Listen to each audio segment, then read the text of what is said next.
வாழ்க வளமுடன். வாழ்க வாழ்க வளமுடன் அம்மா, மிக்க நன்றி. வாழ்க வளம். நன்றி அம்மா. வாழ்க வையகம், வாழ்க வையகம், வாழ்க வளமுடன். குரு வாழ்க, குருவே துணை. ஆசான் அருட்தந்தை வேதாத்ரி மகரிஷி அவர்கள் நம்மோடு சூக்குமமாக நிறைந்திருந்து நம்மை என்றென்றும் வழி நடத்துவாராக. உலக சமுதாய சேவா சங்கம், ஸ்கை, நார்வே டென்மார்க் அறக்கட்டளைகள் இணைந்து தினந்தோறும் நடத்தி வரும் இந்த இணையவழி நிகழ்விலே இணைந்திருக்கக்கூடிய அனைத்து வேதாத்திரிய உறவுகளுக்கும் இனிய காலை மாலை வணக்கங்கள். வாழ்க வளமுடன். ஒவ்வொரு நாளும் இந்த நிகழ்வை சிறப்பாக ஒருங்கிணைத்து நடத்தி கொண்டிருக்கக்கூடிய நார்வே டென்மார்க் அறக்கட்டளை சார்ந்த அனைத்து அன்புள்ளங்களுக்கும் மனமார்ந்த நன்றிகளும் வாழ்த்துக்களும். இந்த அருமையான வாய்ப்பை நல்கிய இறைநிலைக்கும் குருவுக்கும் எங்களை வழிநடத்தி கொண்டிருக்கும் முதுநிலை பேராசிரியர் பெருமக்கள் அனைவருக்கும் நன்றிகளும் வாழ்த்துக்களும். மகரிஷியினுடைய கவி விளக்கம். இன்னைக்கு அறிவை பற்றிய ஒரு தலைப்புல கவிதைகள் எல்லாம் பார்த்துட்டு இருந்தோம் நம்ம ஒவ்வொரு வாரமும். அதுல இன்னைக்கு கவிதை தலைப்பு இணைந்து உணர் இன்பம் அப்படிங்கிற தலைப்புல மகரிஷி அறிவை பற்றி தான் திரும்ப திரும்ப சொல்றாங்க.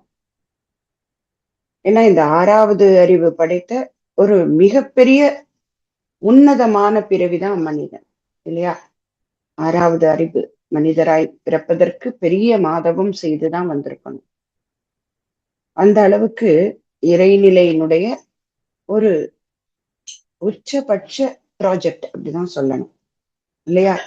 அந்த இறைநிலை ஒன்றாக இருந்தது, அது அசைந்தது, அதுலதான் எல்லாமே வந்தது. அந்த தோற்றங்கள் எல்லாம் இறைநிலையினுடைய பிம்பங்கள் தான். அப்படி வந்த அசேதன பொருட்கள் அப்புறம் ஓரறிவுல இருந்து நாம வரைக்கும் வந்த இந்த தொடர்ல இறைநிலை தன்னை ரசிப்பதற்காகவும் தன்னை உணர்வதற்காகவும் எடுத்த ஒரு உரு மனித உரு அப்படின்னு மகரிஷி சொல்லுவோம். அப்ப அப்படிப்பட்ட அந்த சிறப்புடைய 6வது அறிவு, அது புலன்கள் தொடர்ந்து புலன்கள் ஓரறிவுக்கு ஒரு புலன் 2 அறிவு அப்படின்னு புலன் பொறிகள் கூடுதற்கு ஏற்ப புத்தி நுட்பமும் நமக்கு வந்து கொண்டு இருக்கு. ஆனா இந்த 6வது அறிவு அப்படிங்கிறதுல என்ன உன்னதம் இருக்கு, அது மகரிஷி ஒரு அழகாக விளக்குறாங்க. 6வது அறிவுக்கு சிறப்பு என்னன்னா, பிற உயிர் உணர்தலாய் இன்பம் துன்பம் பெறுகின்ற அளவுகளை யூகத்தாலே உறவு கொண்டு உள்ளத்தால் உணர்ந்து கொள்ளும் யூக உணர்வு முதல்ல இருக்கான். நமக்கு என்ன இருக்கணும்? பிற உயிர், இன்னொரு உயிர், அங்க அது மனிதர்கள் அப்படின்னு சொல்லல, பிற உயிர்கள், ஓரறிவிலிருந்து 6 அறிவு வரை உள்ள எல்லா உயிர்களும் இன்ப துன்பம் பெறுகின்ற அளவுகளை யூகத்தாலே உணர்ந்து கொண்டு, யூகத்தால மட்டும் இல்ல அவங்களோட உறவு கொண்டு உள்ளத்தால் உணர்ந்து கொள்ளும் யூக உணர்வும். இன்னைக்கு காலையில ஒரு ஷார்ட்ஸ் பார்த்தாங்க. ஒரு இந்த ஏஐ டெக்னாலஜில உருவாக்கப்பட்டதான். அதுக்குள்ள இருக்கக்கூடிய ஒரு கருத்தை எடுத்துக்கலாம். ஒரு ஒரு மிலிட்ரியில வேலை பார்க்கக்கூடிய ஒருவர், அவரு ஒரு காட்டுக்குள்ள அவரோட வேலை நிமித்தமாக போறாரு. பார்த்தா சுத்தி எல்லா மிருகங்களும் சூழ்ந்துக்குது.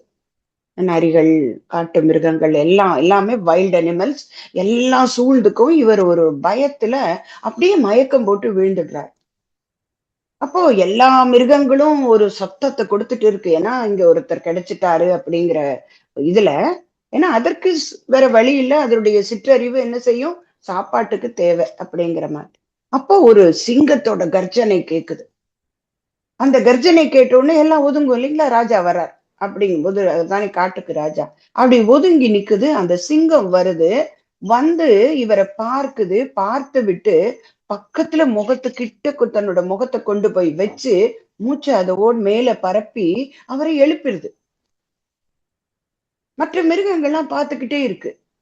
எழுப்பி நான் உடனே அவர் அப்படி கட்டி அணைச்சுக்குது. என்னன்னு பார்த்தா, அவர் அந்த குட்டியாக இருந்த போது இவர் வளர்த்திருக்கார். அதை வளர்த்து அது கொஞ்சம் பெருசான விட்டு காட்டுல கொண்டு வந்து விட்டுருக்கார். இப்போ அந்த பிற உயிர் உணர்தலாய் இன்ப துன்பத்தை உறவு கொண்டு யூகத்தால் உணர்ந்து கொள்ளும் யூக உணர்வு. இது இப்போ அது ஏஐ டெக்னாலஜியா இருக்கட்டுங்க. ஆனா அங்கே உள்ள சொல்லப்பட்ட கருத்து என்ன? இது நிஜமான ஒரு இந்த நிகழ்வும் ஒரு நாள் ரொம்ப வருஷத்துக்கு முன்னாடி ஒரு வீடியோவாக வந்தது. அந்த மிருகம் தன்னை வளர்த்தவன ரொம்ப வருஷம் கழிச்சு பார்க்கும்போது அதற்கு இயல்பாக உள்ள குணம் மாறி அங்கே உள்ள இறைத்தன்மை வெளிப்படுகிறது. அப்ப இந்த யூக உணர்வு. அடுத்தது இன்னொரு என்ன குணம்? தோன்றும் நிகழ்ச்சிகளுக்கு திறவுகோலாம் அறிவு, அதனின் மூலம் தெய்வ நிலை. இப்ப இதுவரைக்கும் அந்த மிருகத்திற்கிட்டையும் இருக்கு இல்லைங்களா? அதற்கு அடுத்தது மனிதன் அப்படின்னு வரும்போது இந்த எல்லாத்தையும் பார்த்த உடனே தெரிஞ்சு கொள்கிறோமோ? ஒவ்வொரு பொருளை பற்றியும் தெரிந்து கொள்வதுதானே அறிவு. இந்த தோன்றும் நிகழ்ச்சிகளுக்கு திறவுகோலாம் அறிவு, அந்த அறிவுக்கு மூலம் தெய்வ நிலை. இதை உணர்ந்து அதற்கு ஏற்ப அறவழியே வாழ்கின்ற அகன்ற நோக்க அறிவாற்றல் ஆறாவது அறிவு. இதுதான் ஆறாவது அறிவுக்கு மகரிஷி கொடுத்திருக்கக்கூடிய டெபனிஷன். அப்போ நம்ம எல்லாருமே அந்த ஆறாவது அறிவை கொண்டுதானே பிறந்திருக்கோம், இல்லைன்னு சொல்ல முடியுமா? ஆனா இந்த உணர்வுகள் நமக்குள்ள இருக்கா? ஏன் இல்லை? அதற்கு மகரிஷி பல விளக்கங்கள் கொடுக்கிறதோட இன்றைய பாடல் இதுக்கு விளக்குது. ஏன் அந்த நிலைக்கு நம்மால் போக முடியல? அப்படி அந்த அறிவு, எல்லாத்தையும் பார்க்கக்கூடிய அறிவு, அதனோட மூலமான தெய்வ நிலை, அதை பார்த்தது மட்டுமல்ல பிற உயிரினுடைய இன்ப துன்பத்தை யூகத்தாலே உறவு கொண்டு உள்ளத்தால் உணர்ந்து கொண்டு அதுக்கு உதவி செய்யணும். இது இத்தனையும் இணைந்தால் ஆறாவது அறிவு. முதல்ல சொன்னது அன்பும் கருணை, அது படைத்தவனின் சாயல் படைப்பிலே இருக்கும். அதுதான் அந்த சிங்கத்திடம் வெளிப்பட்டது. அப்ப நமக்குள்ளேயும் இருக்கு. ஆனால் இந்த இரண்டாவது சொன்ன அந்த அறிவு, அதற்கு மூலம் அந்த தெய்வ நிலையை அறிந்து அறவழியே வாழ்கின்ற அகன்ற நோக்கு அறிவாற்றல், இதுதான் ஆறாவது அறிவுங்கிறாங்க. அது அப்பப்ப நமக்கு காணாம போயிடுதே, ஏன்? அதுதான் இன்னைக்கான விளக்கம். நாம எந்த நிலையில இருக்கிறோங்கிறது நமக்கு தெரிஞ்சா தானே மாற்றிக்கொள்ள முடியும், இல்லைங்களா? இப்போ நம்ம எல்லாரும் பெண்களா இருக்கிறவங்க திருமணம் முடிஞ்சு அந்த கணவன் வீட்டுக்கு வந்த உடனே ஒரு நாள் எங்கே உன்னோட சமையல் எப்படி இருக்கு பார்க்கலாம் அப்படின்னு நம்மள ஒரு டிபார்ட்மெண்ட் ஃபுல் ஹெட்டா விட்டுருவாங்க. எவ்வளவு தடுமாறி போவோம், இல்லைங்களா? இன்றைய நாள்ல ஒவ்வொருத்தரும் இத்தனை வருடம் வாழ்ந்து இன்றைய நாள்ல நம்மோட செயலும் அன்றைய நாள்ல அந்த செயலையும் கொஞ்சம் நம்ம மனசால கம்பேர் பண்ணி பார்த்தோம்னா எவ்வளவு தடுமாற்றம், எவ்வளவு பயம்.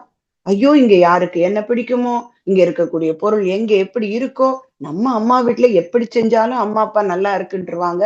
ஐயோ, இங்க அவங்களுக்கு பிடிக்குமோ பிடிக்காதோ, இத்தனை படபடப்போடு செய்வோம் இல்லையா?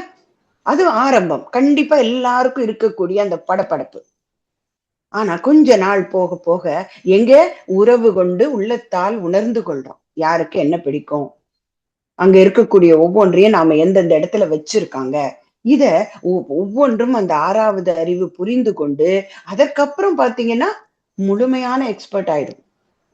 அப்ப இந்த இணைந்து உணர் இன்பம் இன்னைக்கு சந்தோஷமா இருக்கு இல்லையா? நம்ம செய்யக்கூடிய ஒவ்வொரு செயலும். ஆனா அன்னைக்கு தடுமாறினோமே, ஆனா எழுதும் போது எவ்வளவு தடுமாறணும் ஒவ்வொரு எழுத்துக்கும். ஆனா இன்னைக்கு எவ்வளவு விளக்கமாக எதை ஒன்றையும் நல்ல ஆராய்ச்சி செய்து பார்க்கக்கூடிய அளவுக்கு அறிவு வந்திருக்கே. அதற்கு காரணம் எந்த ஒன்றை பற்றி தெரிஞ்சுக்கணுமோ அதனோட இணைந்து இருக்கக்கூடிய தன்மை வேண்டும். இப்ப அததான் மகரிஷி இங்க இணைந்து உணர் இன்பம் அப்படிங்கிற தலைப்புல நமக்குள்ள இருக்கக்கூடிய அறிவுதான், இத்தனை சிறப்புகளோடு இருக்கிற ஆறாவது அறிவுதான். அது எந்தெந்த ஸ்டேஜ்ல இருக்கு? இப்ப நம்ம மனம் இயங்கும் நிலைகள் சுவாமிஜி சொல்லுவாங்க இல்லையா? அன்னமய கோஷம், மனோமய கோஷம், அடுத்தது பிராணமய கோஷம், விஞ்ஞானமய கோஷம், ஆனந்தமய கோஷம், எப்படி படிப்படியா போறோம் இல்லைங்களா? தின்று திரிந்து உறங்கியே வாழ்ந்துகிட்டு இருந்தோம். அப்புறம் ஏன் என்று நினைந்ததால் ஒரு நாள் மகரிஷி நமக்கு கொடுத்தாரு. உய்யும் வகை தேடி உள்ள முருகி நின்றேன். அப்ப கொடுத்தாங்க, உயர்ஞான தீட்சையினால் உள்ளொடுங்கி மெய்யுணர்வு என்ற பெரும் பதம் அடைந்தேன். அதுக்கப்புறம் அப்படியே விட்டுல, மேல்நிலையில் மனம் நிலைத்து நிற்க அங்க நிக்கணும். திரும்ப திரும்ப வலிக்கு இறங்கி விழுந்துடக்கூடாது. அதற்கு நான் எந்த நிலையில் இருந்து இந்த நிலைக்கு வந்திருக்கேன் அப்படிங்கிறது தெரிஞ்சுக்கிற பாடல் தான் இன்னைக்கு. ஆரம்பம் அந்த மூலம் இல்லையா? ஏன்னா விஞ்ஞானத்துக்கும் விஞ்ஞானத்துக்கும் விளக்கம் சொல்லுவாங்க இல்லைங்களா? விஞ்ஞானம் ஞானத்திலிருந்து மூலம் நோக்கி பயணிக்கும். அதனால்தான் அது ஒரு ஸ்டேஜ்ல நின்னுடுச்சு, முட்டி மோதி நின்னுடுச்சு. ஆனால் மெஞ்ஞானமோ மூலத்திலிருந்து ஞானம் நோக்கி பயணிக்கும். அப்ப அந்த பயணத்துல வந்ததுனாலதான் அவங்களால இத்தனை கதையும் சொல்ல முடிஞ்சுது.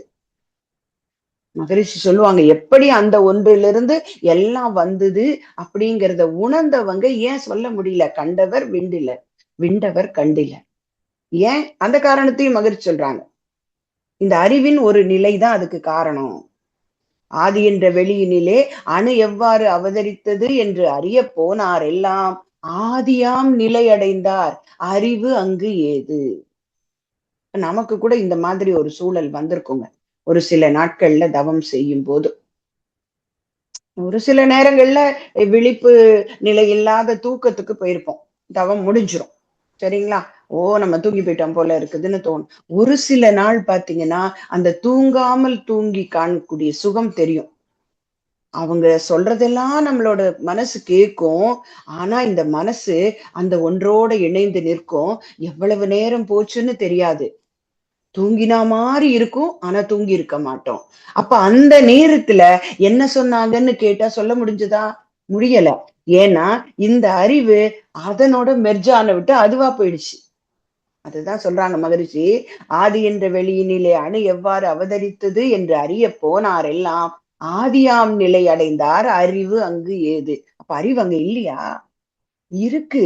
அது சிற்றறிவு அந்த முற்றறிவோட இணைஞ்சிருச்சு. அது அசையாத ஒன்றுங்க. அதுக்குள்ள இன்பில்ட்டா தான் அறிவு இருக்கும். அதுக்கு புலன்கள் மூலமாக வெளிப்படுத்த தெரியாது. அப்போ அந்த நிலைக்கு போனதுனால திரும்பியும் வந்த உடனே யோசிக்கிறாங்க, தெரிய மாட்டேங்குது. மகரிஷி ஒரு விஷயம் சொல்லுவாங்க, இந்த உலகத்திலேயே டேஸ்ட் எப்படி இருக்கும் அப்படின்னு சொல்ல முடியாத ஒரு பொருள் இருக்குங்களா? நம்ம கிட்ட கேட்டோம்னா இல்லைன்றோம். எல்லாமே டேஸ்ட் பார்க்கலாங்க. இந்த உலகத்துல யாரு சமைச்ச என்ன விஷயம்னாலும் நம்ம வாயில போட்டு பார்த்து டேஸ்ட் சொல்லிடலாம், இப்படி இருக்கு. ஆனா ஒரு பொருள் மட்டும் சொல்லவே முடியாதாங்க. அது என்ன பொருள் தெரியுமா? மகரிஷி சொல்றாங்க, சயனைடு என்கின்ற விஷம். மற்றபடி இன்னைக்கு உபயோகப்படுத்துற பல அந்த உயிரை மாய்த்துக் கொள்வதற்காக செய்யறாங்களே, அதெல்லாம் சொல்லல மகரிஷி. ஆனால் இந்த சயனைடு என்கிற விஷயத்தை மட்டும் சொல்றாங்க. ஏன் மனிதனோட அறிவு அதை பற்றி சொல்ல வரலன்னா, அதை வாயில வச்ச அடுத்த கணம் மரணம் சம்பவித்து விடும். அதுக்கப்புறம் எப்படி சொல்றது? இல்லையா? அப்போ அந்த நிலைக்கு போன பிறகு அந்த பொருளை பற்றி சொல்ல முடியுமா? முடியாது. அது மாதிரிதான் இந்த இறைநிலையினுடைய அளவுக்கு போனாங்க. ஆனா அங்கே அதனோட மெர்ஜ் ஆனதுனால திரும்பி இங்க வந்த உடனே சொல்ல முடியல. இது மரணத்துல இருந்து திரும்பி வர முடியாது. நான் ஒரு உதாரணத்துக்காக சொன்னேன். அப்ப மகரிஷி நான் மட்டும் எப்படி சொன்னேன் அப்படிங்கிறதுக்கும் விளக்கம் சொல்லிடுறாங்க. நம்ம கேட்போம்ல, நீங்க மட்டும் எப்படி சுவாமி இவ்வளவும் சொன்னீங்க? ஆதி என்ற வெளியினிலே அணு எவ்வாறு அவதரித்தது என்று அறிய போனார் எல்லாம் ஆதியாம் நிலை அடைந்தார், அறிவு அங்கியது. அறிவு நிலை அடைந்த பின்னர் அதை யூகிப்பார். அப்ப சொல்ல முடியல. ஆதியே அணுவான காரணத்தை அறிஞர் எல்லாம் விளக்காதது இதனால் என்று நான் என்ன பண்ணேங்கிறாங்க, ஆதி நிலை அணுநிலை இவ்விரண்டுமாகி அறிந்த நிலையில் விளக்கம் பெற்றேன். நான் அந்த எல்லையற்ற ஒன்றுக்குள்ள மட்டும் போகல, அதனால் உருவாக்கப்பட்ட பொருட்கள் இருக்கு இல்லையா, அதையெல்லாம் கழிச்சு கழிச்சு உள்ள போய் பார்த்து தெரிஞ்சுக்கிட்டேன். இதுதான் முற்றறிவு. இப்ப அந்த விஞ்ஞான மெஞ்ஞானத்தினுடைய செயல்பாடுகளை ஒத்து விஞ்ஞானம் எப்படி சொன்னோம், ஞானத்திலிருந்து மூலம் நோக்கி. அப்ப நாம எல்லாரும் இந்த சிற்றறிவுல இருக்கிறோம். இங்கிருந்து முற்றறிவுக்கு போறது விஞ்ஞானம். மகரிஷியோ முற்றறிவிலிருந்து சிற்றறிவுக்கு வராங்க. அதனால்தான் இந்த பாடல்ல முதல்ல முற்றறிவை கொடுத்துட்டாங்க. சரியா? ஆனா நம்மளோட புரிதலுக்காக நான் கீழ் வரியிலிருந்து போறேன். கடைசி வரி என்னது? இந்த மனிதன் பார்க்கக்கூடிய அனுபவங்களை எல்லாம் மயங்கி 5 புலன்கள் மூலம் காலம், தூரம், பருமன், வேகம் என்ற கணக்குகளாய் எல்லை கட்டி மனதில தோன்ற எண்ணங்களின் அடிப்படையில் செயல்பட்டு செய்யக்கூடிய நிலை சிற்றறிவு அப்படிங்கிறாங்க. அதாவது என்ன? உடலால் உணர்வது, இந்த கண் பாக்குதே அதுதான் உண்மை அப்படிங்கிற எண்ணத்தோடு இருப்பது. ஒரு கிணற்றுக்குள்ள இருக்கக்கூடிய தவளை, அந்த தவளைக்கு கிணறு மட்டும்தான் உலகம். அந்த கிணத்தோட அளவுதான் அதனோட உலகம். இப்ப ஒரு நாள் கடல்ல இருக்கிற தவளை அது மீட் பண்ணுது. உலகத்தில் நான் உலகம் மிக பெரியது அப்படின்னு அது சொல்லுது. ஆனா இந்த கிணற்று இருக்க தவளை சிரிச்சுட்டு என்ன சொல்லுது? இந்த கிணற்றை விட பெருசா? நமக்கு ஒரு சிரிப்பு வருது. ஏன்னா இதுக்கு தெரியாது. அந்த நிலைதான் நம்மளுடைய முதல் நிலை. என்ன நிலைங்க? இந்த உலகத்தை பற்றியோ இங்க இருக்கக்கூடிய அத்தனை விஷயங்களும் எப்படி வந்ததோ அதெல்லாம் தெரியாம சுயநலமா என்னுடைய தேவைகள் அதை நான் நிறைவேற்றுக்கிறேன், அந்த அளவுக்கு சின்ன வட்டத்துல வாழ்ந்துகிட்டு இருக்கிறோம். அப்படித்தான் முதல்ல ஆதி தம்பதியராக வந்தவங்களும் வாழ்ந்திருப்பாங்க இல்லையா? அன்னைக்கு சிந்தனை உயர்வு இல்ல.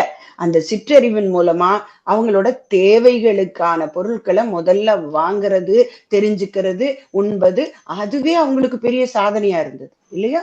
நம்ம இன்னைக்கு எவ்வளவு விதவிதமா சாப்பிடுறோம், விதவிதமா 5 புலன்கள் மூலம் அனுபவிக்கிறோம். எங்கேயோ நார்வேல இருக்கக்கூடிய அன்பு உள்ளங்களும் இங்கே ஒவ்வொரு ஊர்ல இருக்கக்கூடியவங்களோடையும் இந்த டெக்னாலஜி நம்மளை இணைச்சு இப்ப உட்கார வச்சிருக்கு.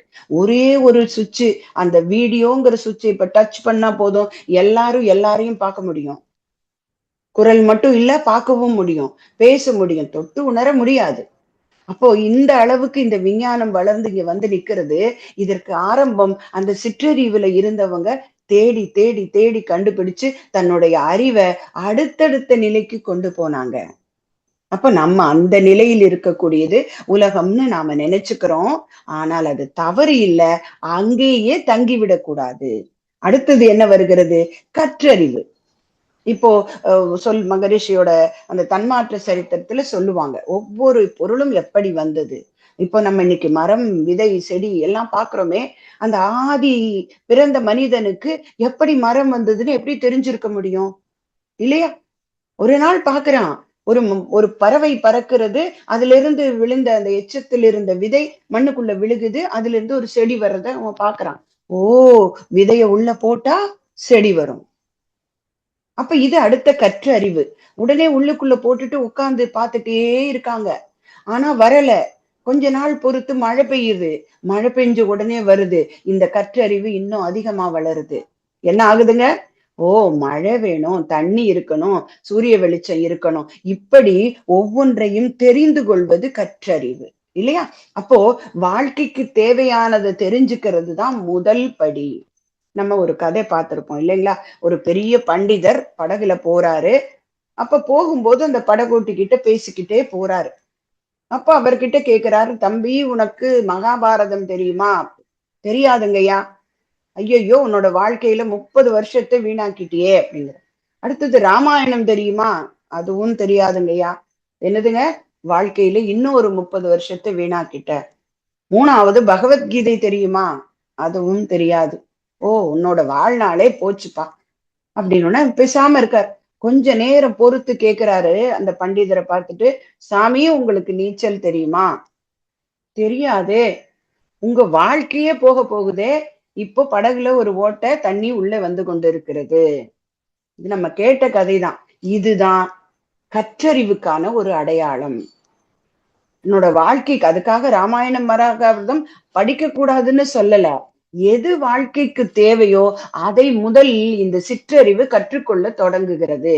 அப்ப அதுதான் கற்றறிவு. அப்போ இந்த கற்றறிவு என்பது முக்கியம்தான், ஆனா அதுவே முழுமை அல்ல. சரியா? இந்த ராமாயணம் மகாபாரதம் கத்த பண்டிதர் போல போகணும் தான், ஆனா அதற்கு படிப்படியாக போகணும். அப்ப அதுதான் கற்றறிவு. அது என்ன பண்ணுதுங்க?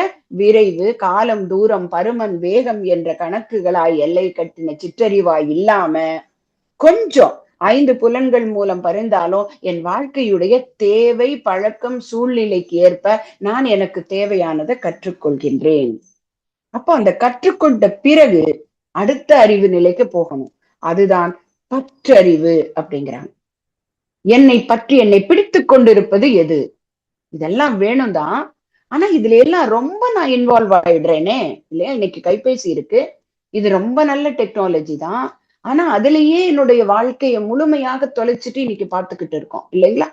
அந்த கேட்ஜெட்ஸ்ல இருக்கக்கூடிய அந்த ஒரு என்ன சொல்றதுங்க, ஒரு அப்சஷன், அதன் மேல இருக்கக்கூடிய ஒரு ஆர்வம் மற்ற எந்த அறிவையும் வேலை செய்ய விடாம. இப்போ ஒரு காலத்துல பாத்தீங்கன்னா டெலிபோன் நம்பர்லாம் அவ்வளவு ஞாபகம் இருக்குங்க இல்லைங்களா?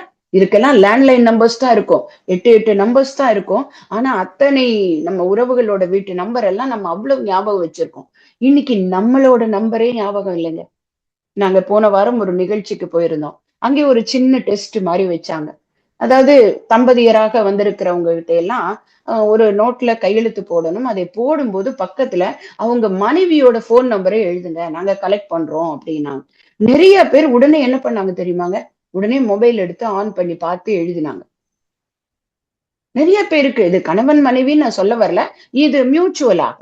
காரணம் என்னங்க, இங்க அந்த பற்று அதிகமானதுல என்னுடைய நிஜமான அறிவை இழக்க தொடங்கிட்டோம்.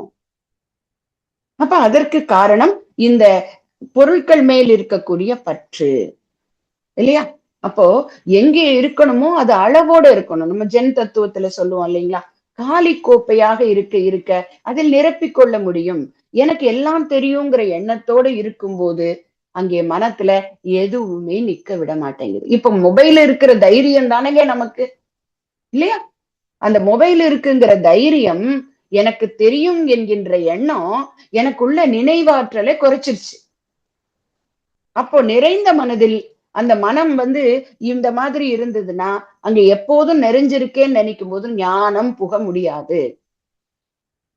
அப்ப இததான் மகரிஷி சொல்றாங்க, எப்போதும் காலி பாத்திரமாக கற்றுக்கொள்ள அளவும் முறையும் வேண்டும். அங்க பற்றறிவு என்பது, இப்ப எனக்கு கோபம் வருது, எனக்கு கோபம் எழுகிறது, ஆனா ஏன் எழுகிறது என்கின்ற கேள்வியை கேட்கும் போதுதான் அங்கே பற்றறிவு வேலை செய்ய தொடங்குகிறது. இல்லைன்னா நான் ஜஸ்டிஃபை பண்ணிட்டே இருப்பேன். கற்றறிவு என்ன சொல்லும், கரெக்டு தான், நீ கோவப்பட்டது சரிதான் அப்படிங்கிறது. அந்த பற்றறிவு நிலைக்கு போறதுக்கு நமக்கு தவம் உதவி செய்கிறது. அந்த ஆழ்ந்த நிலைக்கு போகும்போது நான் ஏன் கோபப்படணும், நான் அமைதியாக இருக்கிறது நிறைவா இருக்கே, ஏன் என்னால முடியல, அதுக்கு எனக்கு யாராவது ஒருத்தர் பிடி வேணும். பற்றுக பற்றற்றான் பற்றினை. அது வரைக்கும் பற்று விடுகின்ற வரை பிடிச்சது விடாத. சொல்லுவாங்க இல்லைங்களா, 2 வகையான ஒரு ஒரு பிடிப்பு இருக்குது. அந்த குரங்கு குட்டியை பிடிப்பது ஒரு முறையான பிடி. ஆனால் அந்த குரங்கு ஒரு கிளையிலிருந்து இன்னொரு கிளைக்கு தாவும் போது அது கீழே விழுவதற்கு வாய்ப்பு இருக்கான். ஆனால் ஒரு பூனை குட்டி ஒரு இருந்த இடத்துல இருந்து மியாவுன்னு மெதுவா தாங்க ஒரு குரல் கொடுக்கும். அம்மா எங்க இருந்தாலும் தேடி ஓடி வரும் பூனைக்குட்டி கிட்ட. இது குருவினுடைய பக்தி. குரு என்பவர் நாம எப்போ அவரை ஒரு முறை பிடித்துட்டோம்னு வச்சுக்காங்க, அந்த உறவு வந்துடுச்சுன்னா அதுக்கப்புறம் நம்ம எப்ப நினைச்சாலும் நம்மோடு இருப்பார். அப்போ அங்க அந்த பற்றுக யார, அந்த குருவை பற்றி கொள்ளும் போது அது நமக்கு ஒரு நல்ல தன்மைய, நல்ல மாற்றத்தை கொடுக்கிறது. கடைசியான அறிவு முற்றறிவு. அங்கே நான் சுத்தமா இல்ல, சுத்தவெளி மூல ஆற்றல் முதற் பொருளாய் இருந்த சிவம், அதுவே நானாக மாறுது. அறிந்தது சிவம், மலர்ந்தது அன்பு. அப்ப இங்க நான் நீ என்கின்ற வேறுபாடு கரையக்கூடிய நிலை எப்படி இருக்கும், செயல் இயல்பா இருக்கும், அன்பே சுவாசமாக இருக்கும். அப்போ இதுக்கு ஒரு சின்ன ஒரு உதாரணம் சொன்னோம்னா, ஒரு திருடன் ஒரு ஞானிய அவமதிக்கிறான், அவரை கல்ல தூக்கி எறியறான். ஞானி சிரிச்சுக்கிட்டே அவன் கல்லு விழுந்த இடத்துல ஒரு பூவை வைக்கிறார். உடனே கேக்குறாங்க, ஏன் நீங்க கோபப்படல அப்படின்ன போது அவர் சொல்கிறார், கோபப்பட இங்கே நான் இல்லை, ஏன்னா நான் இருக்கின்ற வரைதான், இல்லையா? இதே போல ஒரு கதாகாலட்சேபம் செய்யறவர் மேல கல்லை எரிஞ்ச உடனே அவர் ஒரு பழத்தை எடுத்து அவனுக்கு கொடுக்கிறார். என்ன சாமி, நான் உங்களை கல்லால் அடிச்ச, நீங்க பழம் கொடுக்குறீங்களான்னு.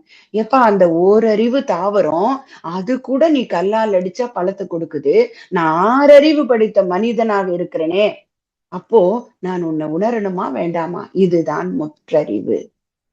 அப்போ அந்த முற்றறிவை தெரிந்த பிறகுதான் நாம அந்த ஞான நிலைக்கு செல்ல முடியும். இப்போ நம்ம பகவத்கீதைய இதற்கு எல்லாத்துக்கும் ஒரு அடையாளமாக, மனிதன் எப்படி வாழணும் அப்படிங்கிறதுக்கான ஒரு ஒரு வழிகாட்டியா பாக்குறோம், இல்லையா? மகரிஷி கூட நிறைய இடத்துல கிருஷ்ணர் சொன்ன பகவத்கீதையை கோட் பண்ணி சொல்லுவாங்க. எந்த இடத்திலும் என்னை பார்க்க வல்லவன் எவனோ, எந்த பொருளிலும் என்னை பார்க்க வல்லவன் எவனோ, அவனை விட்டு நான் விலகுவதில்லை, நீங்குவதில்லை. இதை மகரிஷி நிறைய இடத்துல கோட் பண்ணுவாங்க. இப்ப அந்த பகவத்கீதை இதை பற்றி நிறைய சொல்றாங்க. கிருஷ்ண பரமாத்மா அர்ஜுனனுக்கு சொல்லிய அறிவுரைகளாக, அது உலகத்துக்கு சொன்ன அறிவுரைகளாக. இதை பற்றி ஒரு சின்ன விஷயம், அதை மட்டும் பார்த்துட்டு நம்ம முடிவு பண்ணிக்கலாம். அர்ஜுனனுக்கு நேர்ந்த நிறைய சந்தேகங்களுக்கு கீதை விளக்கம் கொடுத்தது. அதுதான் சமுதாயத்திற்கும் கிடைச்சிருக்கு. அப்ப அந்த கிருஷ்ணன் அர்ஜுனனுக்கு இந்த கீதையை சொன்னது பத்தி அர்ஜுனனுக்கு ஒரு சந்தேகம் வருதான். இப்போ இவ்வளவு பெரிய மனித குலத்திற்கான மாபெரும் தத்துவ சுரங்கம், இத சொல்றதுக்கு ஏன் கிருஷ்ணா நீ என்னை தேர்ந்தெடுத்தாய்? பிதாமகரான பீஷ்மர்கிட்ட சொல்லியிருக்கலாம். ஏன்னா அவர் தத்துவத்துக்கு எல்லாம் தகுதி வாய்ந்தவர். என்னோட அண்ணன் தர்மன் இருக்கிறான், அவன் மூத்தவன், தர்ம நீதிகளை உணர்ந்தவன். அடுத்தது அண்ணன் பீமன் இருக்கிறான், மிகப்பெரிய பக்திமான், பூஜா நியமங்களை ஒழுங்கா செய்து வருகிறவன். இவர்களையெல்லாம் விட்டுட்டு இந்த புனித உபதேசத்தை சொல்றதுக்கு என்ன ஏன் தேர்ந்தெடுத்த?